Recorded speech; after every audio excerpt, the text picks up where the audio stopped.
મિત્રો આજે આપણે ફરી પાછા ખેતરમાં આવી ગયા છીએ, કેમ કે કાલે પપ્પાએ પાયું હતું અને 6 વાગ્યા પછી લાઇટ જતી રહે એટલે 3 પોસી રહી જતી, તો આપણે 3 પોસી પાવા માટે આવી ગયા છીએ અને લાઇટ ચાલુ કરી દીધી છે. તો હવે પાણી આવશે આગળ આવ્યો ત્યાં સુધી આપણે બેસીએ.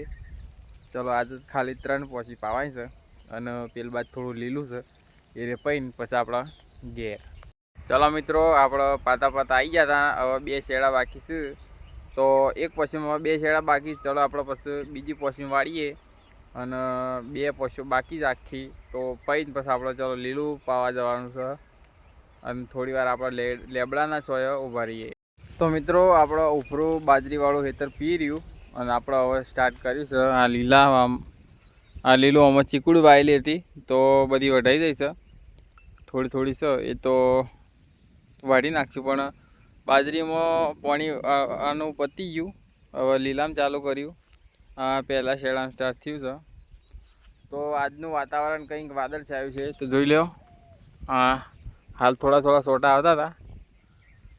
જો આજે તડકો નહીં આવ્યો એટલો બધો, વાદળ છાયું વાતાવરણ છે.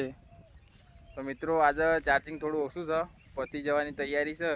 તો આપણે ચલો આ પહીને પછી ઘરે જઈને મળીએ. મિત્રો, આપણે ખેતરમાંથી ઘેર આવી ગયા હતા અને આ એમ પછી નહીં દીધું.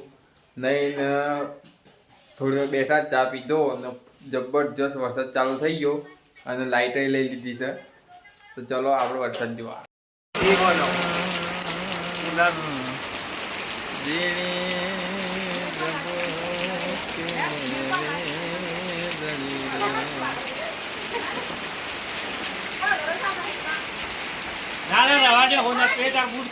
વરસાદ જતો રહ્યો છે અને જો આપણા ઘર આગળ પાણી ભરાઈ ગયું છે, જોઈ લ્યો. અને જો વરસાદ રહી ગયા પછીનું વાતાવરણ,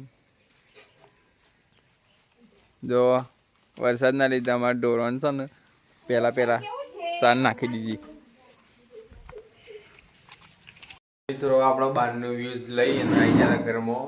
પછી ઘરમાં અંધાર થઈ ગયું હતું એટલે જમવાનું રેડી હતું એટલે જમી લીધું. આજે કેરીનું શાક બનાવ્યું હતું અને રોટલી હતી તો જમી લીધું. અને હવે બસ આજે ખેતરમાં પોણત કર્યું એટલે થાક લાગ્યો હતો એટલે ચલો આપણે સૂઈ જઈએ. તો બસ આજના વિડીયોમાં આટલું જ.